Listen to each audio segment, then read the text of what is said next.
Welcome to episode 32 of Pera's Playbook. Today I'm joined by former Division I and professional quarterback Darius Wade. Darius, thanks for hopping on. How are you? I'm doing well. Thank you for having me. Happy to be here. Get to talk about some of my career and kind of where I'm at now. Yeah.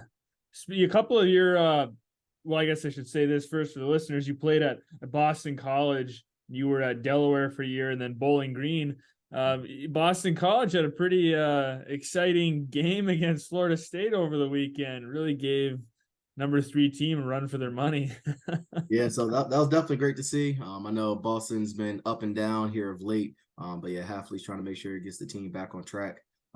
Rough start with the 0-1 versus NIU, but yeah, bounced back with Holy Cross and almost got a big upset. So yeah, just got to keep plugging away. Yeah, I don't think most people expect it, but it was an exciting game, that's for sure. Yes, sir. So we might as well dive into your career here. We can go back to high school. You had a really good high school career in Delaware. In 2012, you were the offensive player of the year, and then in 2013, you were Gatorade player of the year. When you started playing high school football, did you think any of that stuff would come? Did you expect to be the best, or did you strive to be the best, or did you just kind of start playing football because you liked football? So growing up, it was more so just for the fun. That's what all my best friends did. So we all just wanted to play football. And pretty much it wasn't until eighth grade year that I realized I actually had a chance to do something. Yeah. I ended up going to one of the youth like all-star games. We went to one up in New York City, and then we went to one out in Maryland. So the one I went out in Maryland actually was at Good Counsel High School out there in Maryland. And at the time, they were a top 25 ranked high school in the country, and a couple of the coaches were there spectating and actually tried to bring me onto their team. So at that point, I realized, whoa, like a big school, high school like that wants me to come play for them. I realized, okay, maybe I'm decent, I guess. So after that, really went into high school, really ready to work. Fortunately, went from about 5'9" to 6'1" going into freshman year. So fortunately, had the growth spurt right when I needed to. And started right out the gate as a freshman. Want to start a job over a junior quarterback, and season was pretty good to start. We mainly ran the ball as a young guy, so they didn't want to put too much pressure on my plate to start. But ended up going to state championship freshman year right out the gate. Had a really good season overall, good game. Unfortunately, we lost in the championship, but after that season, I was like, all right. I mean, yeah, I did pretty decent. I mean, I was a freshman. Hopefully I'll keep getting better. I really didn't think too much of it until the Monday after the state championship. One of the coaches came for their first visit and my first visit, and it was from a recruiter from Penn State. So that was the first exposure I had to college recruiting in the slightest, and I nearly lost my mind. I was so giddy. I went to my coach. He was one of the math teachers. Went to his classroom, just like, oh my God, they're here. What? They're for me? What? Are you serious? No, yeah, I was losing my mind. So I definitely enjoyed that, enjoyed the experiences that came from that. And once I saw that I did have some talent, it was recognized. And then I said, all right, I got to make sure all hands on deck. I got to make sure I'm working hard so I can get to where I want to be. Yeah. And you had a great high school career, but it makes it easier to have a good high school career when you have a guy like Chris Godwin to throw to. So what was it like playing with him? I mean, you had to have known too, like that he was going to be a special player. The same kind of thing. Yeah. You're so young, but once you start getting recognized and working hard, and obviously you guys both helped each other. When you got a good quarterback and a good wide receiver, that's what you need to both kind of excel. Mm-hmm. So yeah, so that was definitely a lot of fun. Yeah, so me and him quickly became best friends. It was a situation where actually, as I mentioned, with me getting the starting job at quarterback, there was a junior ahead of me, and normally my high school was notorious for like being more traditional. Normally the older guy plays and you have to work your way up, and then eventually you'll get your shot. So initially when I came in, I was actually going to switch positions. So I was like, I want to play. I don't want to just sit there on the sideline waiting to get my turn. So I said, all right, I know I have really good hands. I could probably just play wide receiver. So I already knew they had a couple of older guys, but I was like, all right, that third spot, that's all me. I'm going to get it until I met Chris. And I said, never mind. Got a better shot at quarterback. So I'm going to go back to that and see what I can do with it. So So from the get go, yeah, he already came in fully ready to play. Yeah, tall as he is now, and was strong, fast, everything you want to see in a receiver. So it definitely made my job a lot easier, and it was nice to have a good supporting cast around him as well. We're all just kind of able to build off of each other and really, I feel like, do a good job of putting Delaware on the map. I know our recruiting class is probably one of the better ones we've had. I know we had the likes of like Troy Reeder, who went to Penn State as well, then University of Delaware, and played for the Rams. And then I know there's Brian O'Neill, who's the starting tackle, right tackle for the Minnesota Vikings. He was also a Salesianum guy. So we had some guys going to some big schools and ended up getting a lot of recognition after our years there. So we were definitely happy to make a strong impact. Yeah, Delaware is usually not one of the states you think of for prime kind of football talent. There's obviously the ones that people think of, Texas, California, Florida, the ones that get all the big name recruits. But all the guys you named are all pretty big names that came out. So yeah, you gotta feel good about kind of helping put, like you said, Delaware on the map for recruiting. Well, you ended up choosing Boston College. So what kind of went into that decision out of all your, different schools? What did you like about Boston College the best? So for me, so Delaware, as we know, second smallest state. So wasn't much to do here. I definitely wanted to get out of the state and branch out. I've never really lived in a city, so I wanted to go somewhere more of a big, vibrant town. And Boston definitely fit that bill. Also knew that football won't last forever, and you need to have a plan B in place just in case. So out of my options, that was probably my best academic option for sure. And then at the time, I felt like I had an opportunity to play early. So those were like some of probably my three bigger uh, decision points that I was looking at when I was going through my process. And it really ended up being between Boston College, NC State, and Nebraska. So those ended up being my top three when I went into decision making time. And because I could actually feel like I could play right away at Boston, then that's where I went. Unfortunately, we ended up getting a transfer from University of Florida my freshman year, so I wasn't able to play right away. But then sophomore year, I did get my shot. Yeah, and that's kind of the year I want to jump to. First off, I'll just kind of list. You played over 20 games at Boston College. You had over 1,000 passing yards, 5 TDs through the air, and another one on the ground. But jumping into year two, looked like kind of one of your best games stat wise as a career was the Maine game. You had a lot of career highs in that game. So does that game kind of stick out in your memory? You remember a lot from that game, it being a career game? Yeah, so for sure. So yeah, my career ended up being fairly sporadic and mainly due because to that season my injury. So I ended up having a very good game versus Maine. I know the game after, I believe we played like Howard, and then we won like 72-6. So every time I gave our running back the ball, he scored. So I couldn't really do anything. I had like 7 passing attempts. I'm like, oh, this is the games that you're supposed to just go off and just chuck it all over the place. But yeah, we just ran the ball. I was like, all right, well, it is what it is. But yeah, no, that was definitely a special game, being able to just get back out there and actually really being able to play on that big stage. So definitely loved every bit of it. But then, of course, the most memorable will have to be versus Florida State. So as we are mentioning, so it was, I think, week 3, sophomore year, Friday night game under the lights. And in the fourth quarter, ended up breaking my fibula and separating my ankle, tearing every ligament except my Achilles. So needless to say, out for the season. What was the recovery like for that? I mean, it had to have been a pretty grueling recovery process. Yes. I mean, I'm assuming you almost had to like learn to walk again once you healed. Yep. So it was about 7 months, about 7 months of not being able to walk. So once I could again, then I had to, like you said, relearn how to kind of go through that whole process. It was pretty similar to, who was it? I want to say not Jim Kelly, one of the old Jets quarterbacks, who ended up getting tackled by Lawrence Taylor and breaking his leg really bad. Oh, the Joe Theismann injury. Yeah, Is there that it was. Yeah, yeah, yeah. yeah, So my injury was very closely similar to that injury. Fortunately, yeah. modern medicine can allow you to get back. But yeah, at that time, yeah, I Right, was because yeah, he never played again. the end of his career. So that was because of the scale of the injury. That's what my coach kind of believed was possibly going to happen, which is why we got another transfer heading into my junior year after my recovery. But yeah, it was definitely a long process. Definitely got very close with my strength and conditioning coach. Because since you can't be on the field, then you're over there on the bike on the sideline, or you're in the gym getting extra workout in. So at that point, heading into the junior year, I pretty much looked like a linebacker because all I did was lift weights for like an entire year. But yeah, it definitely taught me a lot. It allowed me to kind of battle through that adversity and learn from it and try and come back better. Yeah, I mean, you end up coming back and still being able to play some more at Boston College, and then obviously once you got to Bowling Green. But another game I kind of want to mention is in 2017.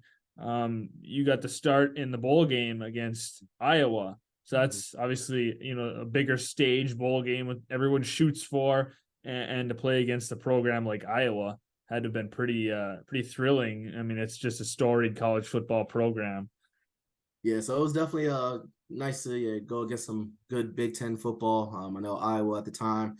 Forget who the defensive back was, but it was that season that I think it was Justin King or something, where he led the whole country in interceptions. So some really good corners. Of course, they got those big farm-fed D linemen trying to kill me the whole time. So definitely, yeah, definitely a good game, good exposure. But the one highlight from it was just how brutally cold it was. So it was played in New York. So it was at Yankee Stadium, really cool venue and experience. But because it's a baseball field, they put down fresh sod on the ground just so it can be a full football field. But sod is mainly sand. And it rained the night before and was 12 degrees the day of the game. So the ground was frozen solid. So if you do go back and look at any pictures from that game, you'll see myself included, as well as other people wearing our workout shoes. So I couldn't wear cleats. So anytime I tried to take a Wow. break back, I would start slipping and falling. So I just wore some tennis shoes and said, all right, let's go play ball. So yeah, it was definitely a interesting experience. I said I did wish that we were at I was at like North Carolina, because them being sponsored by Jordan. I said it'd been nice to be out there in some J's, just Yeah. trying to get jiggy on the field. But I said, it's fine. We'll go with Under Armour. It's fine. So That's got to be a game that sticks out in your memory just because that's like kind of unique circumstances you're mentioning there. I mean, that's crazy. You had to wear tennis shoes because the ground was frozen. yeah, yes indeed. Yep. So yeah, but no, yeah, that game was great, and really that year overall. I know Anthony Brown was the starter initially. But then he ended up tearing his ACL. So I had a little run at the end of the year, got to play against Connecticut, Syracuse, get some good wins, and put up some decent numbers. So definitely that whole experience I definitely liked. And that was also the coming out year for AJ Dillon.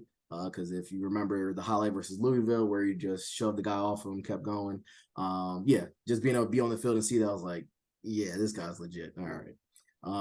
But yeah, so yeah, just all in all, yeah, I definitely enjoyed my time at Boston. There were ups and downs, of course, but I mean that happens for most people. So yeah, definitely enjoyed that.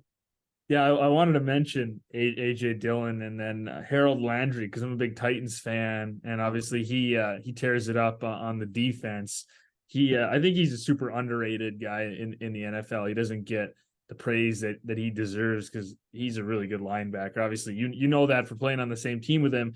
And then AJ Dillon, I mean, I just remember watching him come up through college. It was like, man, he is huge. He's built like a Mack truck. His thighs are ginormous. I mean, that guy is just a beast. Yeah, and the crazy thing for that is that's how he came in. So he came in out of high school 6 foot 240, big and strong. And I remember we got him to decommit from, what was it, Michigan, to then come play for us. So I know that was a big get. And yeah, just to see him kind of go out there, do his thing, yeah, that was great to see. And then with Harold, he was actually my roommate all 4 years in college. Oh, Yeah, awesome. and me and Harold, yeah, we were really close. It was me, him, and another guy, Isaac Yaidam. He right now plays corner for the Saints. So he's been somewhat of a journeyman, but yeah, so those are my guys. Yeah, he's definitely a character. But I always got to see behind the scenes just how hard he worked, all the extra sessions. Hey, let's go over to the rec center and start getting some more work in. So yeah, we all just kept trying to feed off each other, keep finding ways to get better. So yeah, happy to see Yeah. him doing this thing. Yeah, you guys had some stars on that squad for sure. Some guys that are definitely, it's gotta be kind of fun for you to see those guys have success and being their teammate and knowing how hard they all worked. And now you can kind of sit back and watch and be, I know that guy. It was my roommate. Mhm. No, no, exactly. Yeah, and that is yeah, really unique to see. Because I know on the field we didn't have the amount of success that our talent should have garnered us. But still seeing the likes of, like you said, so the AJs, the Heralds, and then you also had like the John Johnsons. I know he played for the Rams for a while. And I think he's now with the Browns.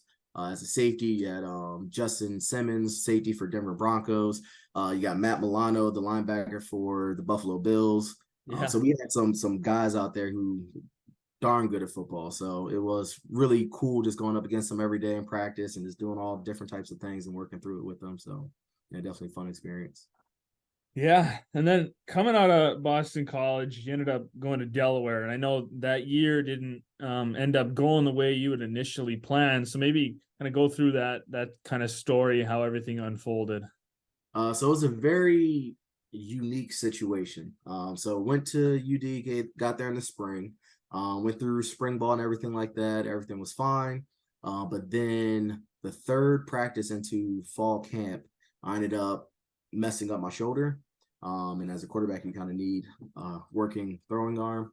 But yeah, pretty much I kept trying to work with the team physician and everything to figure out what the heck's going on, because they kept saying, oh, it's just sore, you're just throwing too much, you just need to rest it. All right, okay. I mean, I would know my body, but all right, I'll rest it. So yeah, just kept trying to rest it, kept missing some practices, and we'll try and get back out. Nope, can't go, and try again. And that just kept repeating, and they just took some x-rays, really couldn't see much, and just kept saying, oh yeah, you're probably fine. So they really didn't listen to me much during that process. It took a while for them to finally just let me get an MRI to see what the heck's going on. So pretty much when you're a baby, you know how like your skull is really soft and mushy, and like a lot of your bones are still kind of like mending together. Yeah. So my collarbone, but back here, started off separated. And a lot of sometimes your bones do that where they'll grow and then fuse together, and then now it's one solid bone. Well, mine never did. So it was fine because my body adapted to it. It kind of built everything up around it, and I was fine. But I did end up falling in practice at one point, and I'm assuming that is what then caused it to become loose. So then anytime I'll go to throw the ball, that bone would dig into my rotator cuff. So because that caused it to get extremely inflamed, be sharp pain anytime I tried to throw. So yeah, I cannot play. I cannot throw. The weird part was at UD, they didn't really make that known. They didn't put that out there. I just wasn't playing, and I just didn't suit up. So yeah, for a lot of spectators, are like, what, do you just go there just to be at UD for a year for free, or like what the heck is he doing? Or some people just thought I didn't like football anymore, so I was like, screw this. I was like, no, Yeah. I'll to play. I thought it would have been great to go back home and then play for my state school and hopefully end it off on a bang. But yeah, unfortunately that happened. Didn't play at all that year. And at that point, that was my fifth year. That was my last year eligibility. But I was able to get a secondary medical red shirt because of the circumstances, which allowed me to then to go Bowling Green later. But at the time, like I said, after I was done with the season, tried to rehab it, tried to figure out what I could do, and they said I would probably need surgery. I found out the surgery for it would have been an 85% fail rate. That's Wow. what they listed at. They said the only people successful in was the elderly, because you do a lot of this and move your arms a lot, and they said it causes complications because it's such like a lot of movement in your shoulder. So yeah, like no doctor wanted to touch. I even went to one of the doctors who did down in Georgia, who did Drew Brees' shoulder, specialist, and yeah, he's nope, not touching it. Said, all right. So at that point, thought it was all over. I was like, well, I guess it is what it is. So I pretty much just did nothing with it for about 4 months. All the inflammation, everything started going down. Started getting a little bit better. Try to throw, and I was like, okay, I can throw a little bit now. I was trying to help out some of the UD guys get ready for their pro day. So I was just throwing to them, and I was like, okay, it's not terrible. Then I eventually had an opportunity to go speak at my high school. When I was speaking there to some of the kids just about what it is to make that transition to college, and just kind of give them some pointers, because they just had a nice little panel of us just kind of speaking to the kids. One of my old athletic trainers was in attendance, And I pretty much was telling him my story, telling the group my story about my shoulder and everything that happened. And he's like, oh, afterwards, like, oh no, we're going to figure that out. We're not just going to let you be done. Come to my office tomorrow. We're going to get this straightened out. All right. Went to them. They found a great regimen. They did all types of research and found a way just to kind of strengthen it back and get it to where I was able to use it again, and get back on the field. So once they did that, and I felt like I was ready to go again, I saw that Scott Leffler got the head coach job at Bowling Green, and he was my offensive coordinator at Boston College. So I just reached out just to see what his circumstances were, and he said, we need a quarterback. So I'd love to have you come on board, and ended up giving me an offer and let me come back, play my final year there. So Did you have a hard time mentally that year at Delaware, dealing with all of that, especially when you kept saying like, no, there's something wrong. And they were like, nah, yeah, you're fine. I mean, did you have a hard time kind of coping with everything? very much so. So yeah, I know in the realm of sports, people to know everyone to talk about how you are mentally. But yeah, at that time, yeah, much depression. Yeah, it was not good at all. Mainly because you see also how I guess fake some people can be. In terms of when you can provide something for people, everyone loves you, everyone's, yeah, we're boys, everything's good. But then once you no longer provide anything of value, then there's so many of my teammates I thought we were cool with just kind of pushed me to the side, didn't talk to me really, just went about their business, and yeah, just kind of just left me in the back. So yeah, that was definitely tough. Yeah, not being able to play, just kind of have people have kind of give me that side eye, thinking that I'm faking it or doing it on purpose. And then knowing that I'm legit hurt, and then no one really cared. Yeah, that was definitely a struggle for sure. At that point, like I said, it took a little while for me to get back out and get ready to play again. So finding odd end jobs, and I remember at I think it was the spring semester after the season, I got my first job at a little place called Grotto's Pizza here in Delaware, and the first job was as a delivery driver. And nice little sports bar. And I remember, yeah, that's when I was like almost at an all-time low, because since you're at a sports bar, I got to see Harold out there every weekend playing. And I got to see Isaac, and I got to see all my former teammates and roommates and all these people where I wanted to be, and yet I'm here trying to deliver pizzas. So yeah, so that it was definitely very, very challenging to get through. But like I said, I think things like that in your life you need to go through so that you can learn from it, grow from it, and try and become a better man because of it. So that's what I try to do, try to internalize it all, and then actually make sure I could bounce back from it in a good way. And what you mentioned, I mean, is so true, but people don't really want to talk about the mental side of athletics. It's starting to change now. I Yeah. mean, you look at the last probably 5 years, it's become a little more pushed to the forefront, but there's still a lot of work to be done.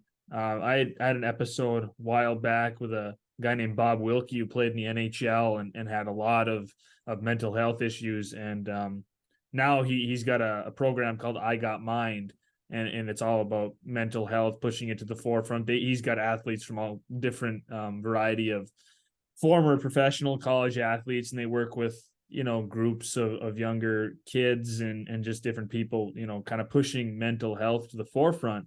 And it's just so important, and it shouldn't. I don't know why it took everyone so long to realize. Well, I guess I think everyone knew, but just Mhm. everyone, nobody wanted to deal with it. you, you And know even to that point, it's not necessarily they didn't want to deal with it. Part of it I feel like is it's almost the social conditioning as a man. Men, we don't get sad, we don't cry, we don't Right. feel Yeah. emotions, no. And then to top that, now being an athlete, then there's also this different level of like perfection that people expect. Or not only that, that you should be always be happy. Like what do you have to be mad about? Like even though things were going poorly for me, I still got to go to school for free. You got other people who have all this debt that they're piling on to keep going to school. So I had a lot of opportunities and things afforded to me. So people assume you should be fine. So because of that, most people didn't want to burden anyone or didn't want to seem less manly, because now they want to speak out and say, all right, look, I'm going through a lot right now. I am depressed. I am whatever it may be. So I am happy that, yeah, more people such as him are trying to make sure people are at least aware of that situation, because yeah, you don't want people to keep having to deal with this alone and feel like they can't talk about it. Right. Yeah, it's a horrible stereotype to believe just because people are, high end college athletes, professional athletes, that their lives are perfect and that they can't struggle. It's once you hear a lot of these people's stories, you realize how tough it is and how they just hit it for so long, you know. So like we talked about, like we mentioned, it's great that it's being pushed to the forefront. There's still a lot of work to be done. You know, the journey is far from being over in that standpoint. But you mentioned, you know, kind of going back to football here, your former coach going to become the head coach at Bowling Green, and that being your final stop in college, and you got some playing time there too. You played in 7 games, you had 5 starts, some more TDs, which everybody loves, obviously.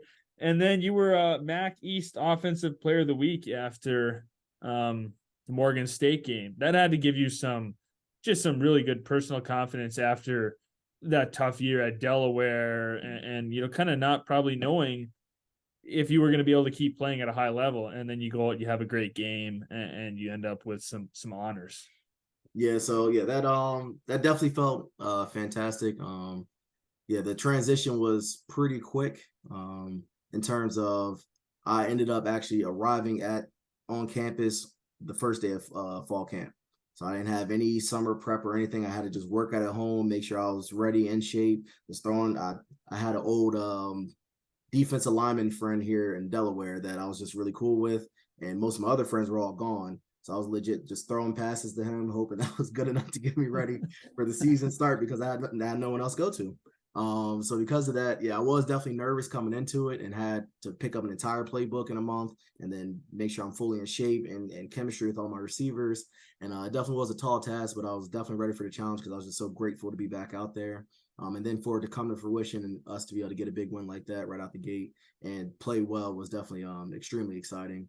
I will say that it was then unfortunate how the remainder went, mainly because we were definitely a rebuilding team. I know the year prior, I think they won like 2 games, I want to say. So definitely still needed some more pieces in place. And I know last year was their first year to a bowl game. And I think that was Scott's 4th year there. So it took him 4 years to finally get up to 6 wins. So yeah, so definitely there's definitely a lot of growing pains to go through. And as the season progressed, I got to the Notre Dame game week 5 and played, I think, the first 2 series, and then they put in the backup. So what I ended up finding out midway through the season or later in the season is that that's something that does happen and is considered being seniored out. So what that entails is if you're on a team that's playing for nothing, like you have nothing to play for, you're not going to a bowl game or anything like that, then now a lot of those seniors and some of those other positions, especially of importance, like a quarterback, you then don't play them anymore and you play the younger guy who can benefit from the experience because they're going to be back here next year. So since you're not playing for anything anyway, well, let's get him some reps. If we lose, we lose. It's no big deal. So because of that, I ended up becoming a part of that situation, and that as a quarterback, if you don't start, then you just don't play. So it definitely was a very bitter into it all. I understand the business side of it, and I understand that's just kind of how things operate. But yeah, definitely frustrated just to kind of have it end that way. I wanted to have a full season and really try and showcase what I could do. But everything happens for a reason. And yeah, at that point, I was like, all right, it is what it is. So yeah. Kind of a raw deal for seniors, you know. It's just you know, you can't really, if you're out there playing your hardest, you're trying your hardest, and the team's not winning, and you just kind of get kicked aside. Like, yeah, well, you know, you're Well, not that's important to us anymore. You know, and that's the sad part about it. And the crazy thing of for like college or kids getting ready for college, you need to really make sure that you like your coach and that you trust them, because the thing that you have to remember with the coach is they control your entire future. They determine if you start or not. If they don't like you anymore for some reason, you will ride that bench for the next 4 years if it's up to them. So because of that, yeah, some of those seniors who are still the coach really like, oh, he's a good guy. I want the best for him. They'll keep him out there. But then in other situations, if you don't have that same rapport, then no, you're out of here. You're leaving anyway. I don't care. Sit over there, cry about it. I don't care. This guy's playing. So yeah, so that's definitely something that goes into it, and something I at that point finally realized is actually a thing. So yeah, it's unfortunate, but like you said, I mean, it's a business, and there's unfortunate sides to it.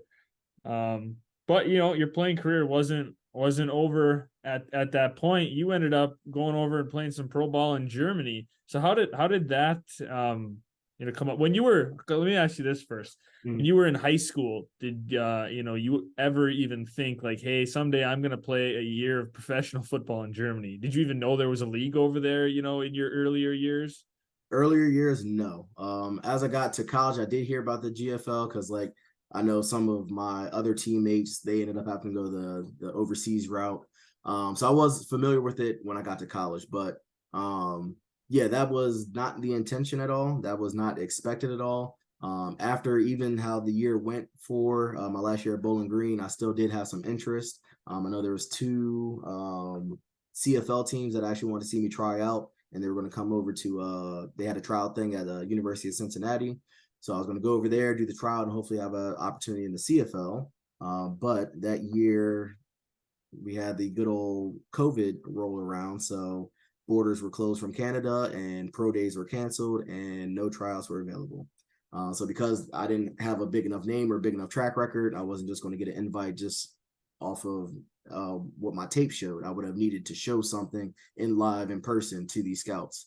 So because of that, that just fell through and nothing came from it. So I still knew I wanted to play and at least try and get back to it at some point. I saw the XFL about to come back up. So I was like, all right, well, if I can go do this, then hopefully after that I can come back and then now transition to the XFL. And that was initially my game plan. But ended up, like I said, deciding to go that route. Use this website called Europlayers.com. It's just pretty much like almost like one of those recruiting service websites, but specifically for international sports. Ended up finding a bunch of teams that were interested and decided to go to Berlin and play for the Berlin Rebels. That was very, very unique situation, and I actually loved every bit of it. Because Berlin, if you've ever been, or if you haven't been, you definitely need to go. It's definitely a melting pot, a lot of fun, a lot of different things to do. People are super welcoming and open. So definitely had a very good time there. Liked my teammates. I had two teammates from the UK, one from Canada, one from over in Africa, and then one from France. So just kind of being cultured to that point where you have all these varied people that you coexist with was definitely eye-opening and definitely a lot of fun for sure. So I definitely enjoyed it. Yeah, and I mean, and you get to play football in Europe. I'm assuming you got to do some sightseeing when you were over there. And I mean, I've interviewed a lot of hockey players that have played over in Europe, and that's one thing they talk about is, I mean, everything's so close. You can hop on a train and just zip somewhere. The transportation is relatively inexpensive, to be able to go on a day trip. And nobody's really had from people I've talked to, a bad experience about playing a sport over in Europe, just because it's a life experience, getting to experience things that you wouldn't get. Obviously, everyone wants to play in the NFL or the CFL or those leagues, but there's some unique experiences you'd never get in those leagues, getting to play over in Germany. Oh no, for sure. Yeah. So I definitely enjoyed my time there. I was there for a little bit over 6 months. So being able to be over there for that amount of time definitely was a lot of fun. When I then came back stateside, I then was at a crossroads where I had to then determine what the heck I was going to do. Because initially I was just going to go back overseas, and I had an opportunity to go play in Spain, and then I was going to go back to Germany again, this time in Frankfurt. So I said, all right, that could be my last little hoorah, and then nothing comes from it, then go into the working force. But what really made me have to come to that decision is, so how the GFL works is they pay for your flat, they pay for your food, they pay for all your regular expenses, and then they give you a stipend. So you get €1,000 a month stipend that you get to live off of. But since everything's taken care of, that's just spending money at that point. But you're in a new country, you're trying to have fun and go around and see different places. So after the 6 months, I came back with about $1,100. And I said, all right, 6 months of work for $1,100. That's not going to cut it. So at that point, I realized, all right, I'm 24, about to be 25, still living the broke college kid life. I got to get a job like this. Yeah, I can't keep doing this. So pretty much just made a deal with myself. I said, if I can find a good job, then I'll stay, and that's it. This is what it is. Hang up the cleats, start working. If I can't, then just find a little part-time thing at like Lowe's or something, and then train and get ready to head back out for one more year. So would you like me to just keep going into? Yeah, just keep going. I was just making sure I didn't skip ahead too Yeah. far. Yeah. So yeah, so at that point, I ended up finding just a little job to start. I couldn't tell if that was gonna be like the job or just kind of holding me over until football. But it was a job with a temp agency as a manager. So we ended up having a contract at Walmart distribution center, and we operated within Walmart under their rules and guidelines and supervision and everything. So that ended up leading into me then getting my job at Walmart. So they said I was the first temp that ever came in and was offered a management job right out the gate. So definitely felt really good to just be able to have that opportunity, especially if you don't know, but supply chain pays very well. So I was not mad about the paycheck. So I was like, all right, yeah, I guess this is a decent start for now. So yeah, so that's pretty much where I got into now. So now I've just been doing that. It'll be 2 years in October. I'll have my 2 years here as a manager. So yeah, it's been pretty good so far. Was it hard to adjust to a life, after playing it, you're talking about growing up the whole time and then through college and then, a little bit of pro. Was it hard to, get used to life without that, for so long, that's all you knew. Extremely.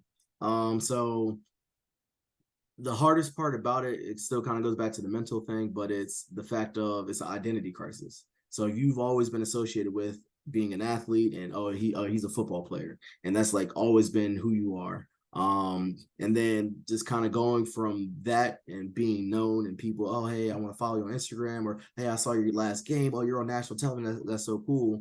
To then you're pretty much irrelevant. No one knows you wherever you go. People don't.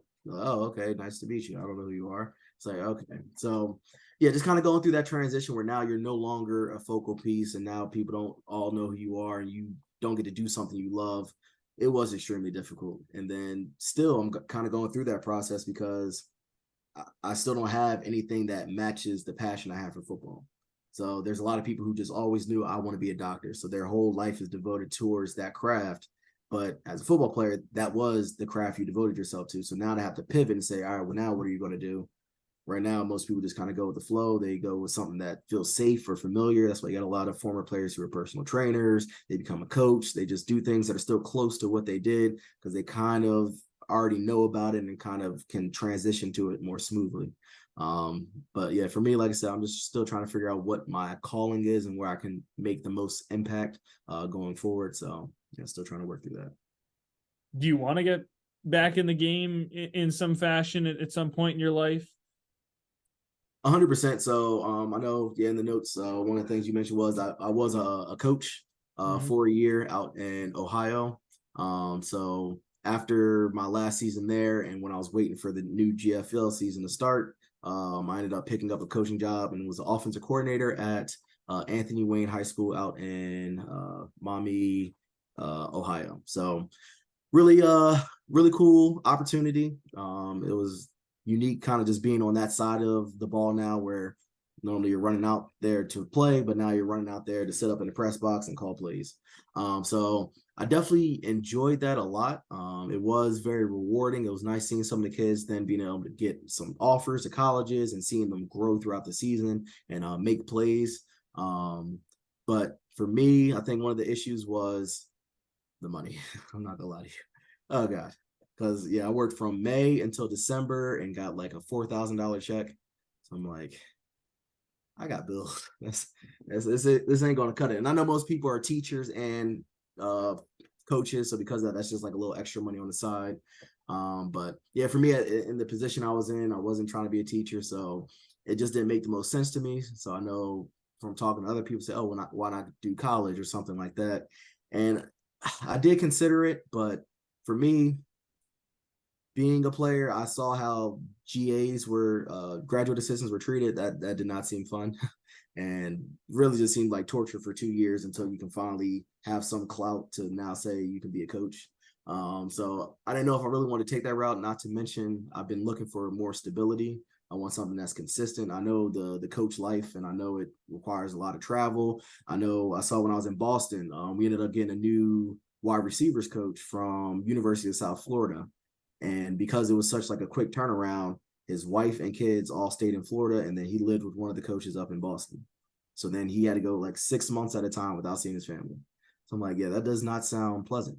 So for me, I was like, no, I don't think I want to take that route. So my goal is kind of to establish myself in whatever way in the business world that I can, kind of build up a strong financial foundation so that later I can just coach high school and be in a position where the money's irrelevant. It's all right, I got five grand, whatever, cool. But now it's just more so for just the pure passion of it and actually helping kids grow. So I want to make Yeah. sure I'm financially set so I can just enjoy that. Yeah, I think that's like you said. I mean, once money's not an issue anymore, you can just do it for that pure passion, and that's more important. And it would probably make you a better coach when that's your only focus is helping the kids. You're not actually worried about putting food on the table or you know. No, So exactly. yeah, that's awesome. One other thing I kind of want to mention. I saw on your Instagram you went on a big trip down to where'd you go to Bermuda? Is that where you were? That had to have been fun. Some nice warm weather. Yes, indeed. So it was a each year we try to do a little family vacation. So we ended up deciding to take a family cruise over to Bermuda. The crazy thing was there was 52 of us. So yeah, big family. So so yeah, definitely it was nice just to kind of be with them all. And cruises are great because you don't have to worry about cooking, cleaning. You just kind of just enjoy the amenities and just have a good time. And Bermuda was beautiful, very small but beautiful. And made sure to avoid the triangle so I didn't go missing. So all in all, yeah, definitely a lot of fun and a good experience. Yeah. So I mean, you've been to Europe, played over there, and done some traveling, and been to some other places. Do you have any other bucket list places that you want to travel to someday? So I know when I was younger, yeah, I did travel a good bit. I know I went to Paris because my mom and I we were like little travel buddies, and it wasn't little trips. We traveled. So yeah, we went to Paris. We went to Cairo in Egypt. Wow. Of course, went to a bunch of the other islands near the states. But we were planning to go to Tokyo, but then that was back when I think they had either a big earthquake or tsunami that hit. So because of that, we said no, we're not going there. So that was a place I definitely do want to go visit for sure. And then also definitely Brazil. That's definitely a place I want to go. Not for the women. It's just for the sites. That's it. Just the sites. I love So, it. All right. Well, I want to get your thoughts, as a former college football player, you played Power Five and Group of Five, on some of the stuff that's been going on in the sport recently, especially the conference realignment stuff. Would obviously kind of anybody who knows anything about football knows what's been going on. And the biggest thing is the Pac-12, yeah. no longer, and teams joining the Big Ten and the Big 12, Washington State, Oregon State kind of left out in the dust. ACC looking like it was going to kind of get left out in the dust unless it did something drastic, adding Stanford and then Cal and SMU. What are your thoughts as a guy who played in the ACC? You played in college football at a high level, and now you kind of see this stuff going on. What do you think of it? So I know at the end of the day, it's all about money. So a lot of these teams and conferences know the importance of having very prominent conferences overall and kind of diversifying their market bases. So I understand from the business aspect of it, but I know from a logistics standpoint, that's not always the best because the reason the conferences were made the way they were is because part of what's factored in is travel costs. So now if you have to keep going across the country nonstop for all your different games, that is a hassle and a half. So definitely can create some inconvenience for like the players themselves, but from just a pure entertainment standpoint, I think it is great to see because now you can build new rivalries with now teams that normally wouldn't play all the time now can and can kind of get you more national exposure because now you're on different sides of the coast playing at different times, not just in your little region. So I'm definitely for it. I think it kind of spices it up as a new layer of entertainment and now curiosity to see what's going to happen, how's it going to unfold, who's going to be the new top teams in the conference because of that. So yeah, I was gonna say I'm for it, but I know from a player standpoint, they're probably on the fence a little bit. Do you think there needs to be like a line drawn on like a maximum amount of teams allowed in a conference? like at what point is it too much where Mhm. like these super conferences, it's just not a good idea? Or do you think they should just be able to go, add as many teams as they want? So no, there definitely has to be structure to it. The main reason is because you're already taking up a large market share. Like the Power Five takes up a large market share of all the TV rights and the bowl game bids and everything. So now if you keep monopolizing and making all the best teams here, and then now you don't have the UCFs and where were they in Conference USA? You don't have those like Yeah. other good teams that are in these smaller conferences. They can never have that opportunity because now their conferences are going to be complete garbage people. So at that point, you don't care if they go undefeated because they all suck. And then everyone's just going to keep jumping ship and trying to go to one of the bigger conferences. And now it's pretty much going to be Division I football, just is in the Power Five, and then everything else might as well be FCS at that point. So Yeah. I think they definitely have to draw a line, make sure that the talent is still dispersed fairly evenly, and not just kind of take up all the big schools that they can. I wouldn't want to be one of the athletic directors or people in the NCAA or like, presidents of conferences that have to deal with all this. Like, Yeah. it's really stressful Yeah. to have to work through all of this. I can't imagine it's fun. Agree. So the last thing, kind of want to just get your thoughts on, is this season. It's pretty crazy season so far. A lot of people are saying nobody really knows who's the true number one. After Georgia had a tough time with South Carolina, it's like who is really number one. JJ McCarthy threw 3 picks against Bowling Green. Yeah. Can Michigan do that against a better team and get away with it? Probably not. So I think this next week there's some huge games that are going to answer a lot of questions. But what do you think about this season? I mean, it's kind of fitting, I guess. It's like a last hurrah, the last Pac-12, the last 4-team playoff before things change, and Yeah. things are pretty wild. Exactly. So yeah, I was about to say, yeah, so it is interesting this year for sure. I know it's still early, and I mean we've seen it numerous times where like 2-loss Alabama still goes to the national championship. So even though there have been some rocky games and some losses already, a lot of these big schools, we already know kind of how it typically unfolds later in the season. I do know that there will probably be some dark horses this year. I know everyone initially, of course, is riding the Colorado bandwagon right out the gate, but then of course they almost fell to Colorado State, which should not have been that close at all, but still nonetheless a great game. But yeah, should not have been that close at all. And then even like you said with Michigan, yeah, they won, but 3 picks, and not only that, you only put up what was it, 31? Yeah. Yeah, 31 points against a not very stout defense. So yeah, once you start playing those bigger schools, that's not going to cut it. So yeah, it definitely will be interesting to see. Like I said, this weekend will be a good test for a lot of these teams to see who is legit and here to stay. But I'm just more so curious, like come mid-season, just to see how everything's kind of panning out and where the shuffling has kind of stopped at that point. Yeah. If you had to pick 4 teams right now for the playoff, based on what you currently know, what would you pick? Putting you on the spot here. Oh, God. Yeah, that's a tough one. Well, I do. Well, just for the hell of it, I do want, of course, Colorado to find a way to sneak up in there, because Shedeur Sanders is legit, and Yeah. he deserves to be on that national spotlight and showcase what he can do. And then it's hard, man. It's really hard for me to say right now. Because I know a lot of people are going to think Michigan if they can stay aboard, but no. And then of course you got the Georgias and the Alabamas who are always phenomenal. But looking at, well, I might just go with that 4 to be honest. Yeah. Yeah, Colorado sneak in. Yeah, 4-3 Michigan, Bama, Georgia. Yeah.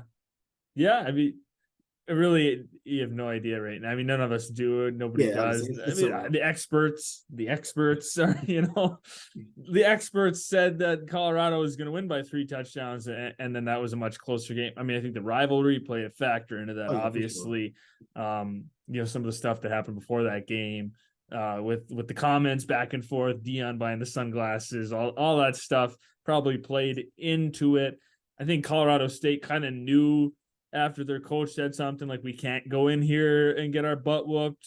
We've got to play tough. That maybe that, players kind of understood that, hey, like we got to go in there and kind of show them that we're not a pushover, Oh, for and sure. plus it really doesn't matter in rivalry games. I mean, this playing in games, two teams that are historic rivals are always going to play a tight game against each other. But yeah, I mean, Colorado's definitely got the schedule that Yes. favors them. If they can get through those games, then there's no reason why they wouldn't be a playoff team. The problem with the Pac-12 is that schedule. At the same time, it helps you and hurts you. Exactly. There's a few other teams. You look at their schedule, it's like, man, if they can win these games, they're a lock. But can they win these games? I'm a huge, huge diehard Notre Dame fan, Yeah. and I Boston College, man. You can't say I, that. I know. Well, I got um, and I think our the Notre Dame chances are a lot better this year. Sam Hartman looks great. Audric Estime is just a monster. The defense is solid. The offensive line, all this stuff.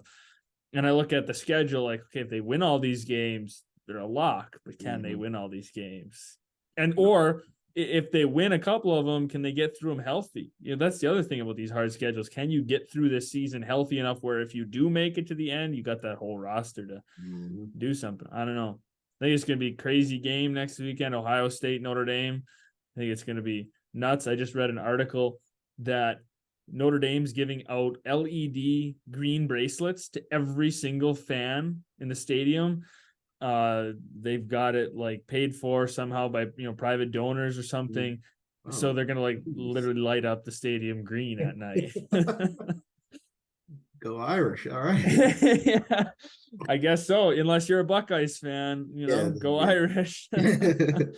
Gotcha. Copy that. No, that's awesome though. Yeah, that does sound really cool. Yeah. Because I've been to a couple Penn State whiteout games, and yeah, those just look insane. Yeah, Penn State is one of the when they get the whiteout most electric atmospheres Oh, in no. college football. Yeah, I because it mean, was during one of my recruiting visits actually. I got to go to the whiteout game, and it was Penn State versus Ohio State, and that was back when Braxton Miller was healthy at quarterback. So that was a game. yeah, yeah, that would have been pretty cool as a recruit. And then Mhm. obviously Chris Godwin ended up going to Penn Yeah. State and having a great career there.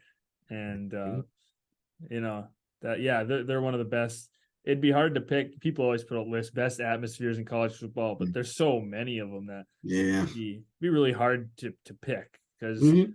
And it depends there's on some the year. smaller like being in the ACC like Virginia Tech Oh, is an yes. electric place to play, but most people probably wouldn't pick that as like a top atmosphere, even though Well, tell them to play there because you can't hear anything, and their stands end legit right on top of our sideline. So the entire time you just hear them just chant, "Hey, 75, you're fat, you suck!" Like, bro, they're screaming at you. Like, my goodness. yeah, and then you want them to like, why don't you come down here and step on the Say field? that You in tell my me I'm face. fat. Like, what are you, come on, No, exactly. come down here and tell me that when you're. That's what it looked like at that Colorado game. Boy, the sidelines aren't very big at that stadium either. It's kind of an old stadium, I know, but maybe they need some upgrades if they get that program rolling again. Oh, yeah, no, exactly. Exactly. I know it's hard to justify spending money if your team's not doing well, but I'm fairly certain it can be said with certainty that with Coach Prime there, Colorado's going to be a contender again. And there's no Yes. reason to doubt that after what he's done so far, what he did at Jackson State. I mean, just the fact that he is prime time is going to make people want to come play for him. Kids are going to want to come play for him. He's got such the energy, and that's important, more than a lot of stuff nowadays. He can relate to younger kids too. Like I feel like a lot of older coaches, it's starting to, Yeah. it's hard. It's Well, part a of it too, to that point, is it's not even just him being able to relate. It's more so a lot of these coaches were like the backup quarterback for some D2 school that they're really smart and just all in the plays, and now they become a coach.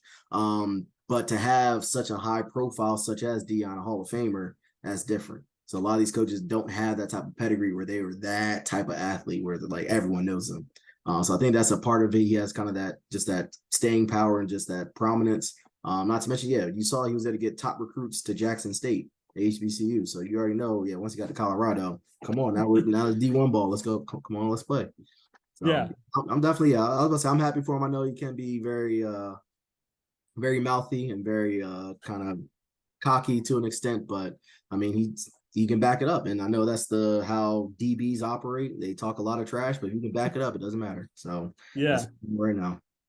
Maybe it is too the fact that, like, talking about a lot of other coaches, some coaches, okay, maybe they were really good a long time ago. Now they're super old. Nobody knows. Nobody remembers. Yeah. Dion's at least more recent enough where kids know, they know who he is, and he's been in the media so much over the past, in his retirement, since playing, that he's a well-known guy. Yeah.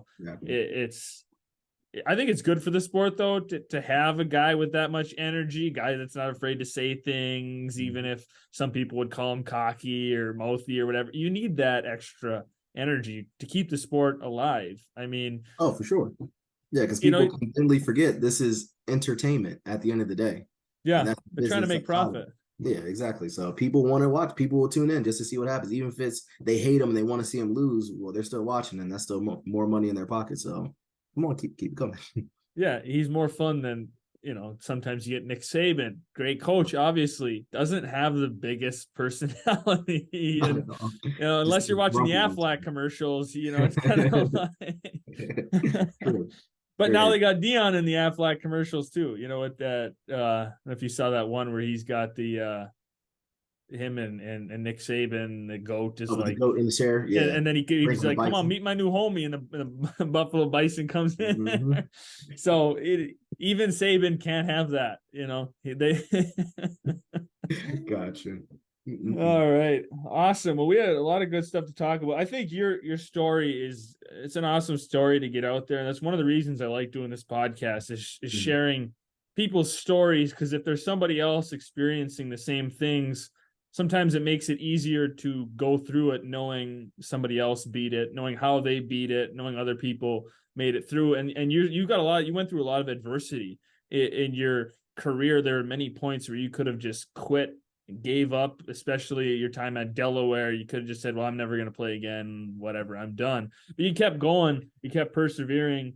So I think there's definitely a lot of great stuff to get out of your story for people who are listening. How about we end on, if you had to give like one piece of advice, just kind of through everything that you've went through, everything you've learned through your journey, all your battles, your adversity, what would that, like, one piece of advice be? I mean, it doesn't have to be strictly tailored toward athletes. It could just Mhm. be, any kind of piece of advice. Probably my biggest piece of advice is just understanding that everyone has their own timeline. I know one of the things I always struggled with was kind of comparing myself to others and seeing where they're at and then expecting, well, why am I not there? So a lot of times you can allow that to kind of get in your head, create some negative thoughts where maybe I'm not good enough, maybe I suck, or whatever you want to think. But yeah, just understand things happen for a reason and everyone has their own timeline. So just because it didn't happen today doesn't mean it won't happen tomorrow. So just keep at it, whatever it is you're doing, whatever you're passionate about. And over time, through that hard work, the rewards will come. Yeah, I think that's a great piece of advice to end on. Sometimes it's hard to, live that through, but as long as people keep trying, eventually, like you said, you'll get there. So Darius, thank you so much for coming on the podcast. Had a great time. Thank you, sir. Appreciate it.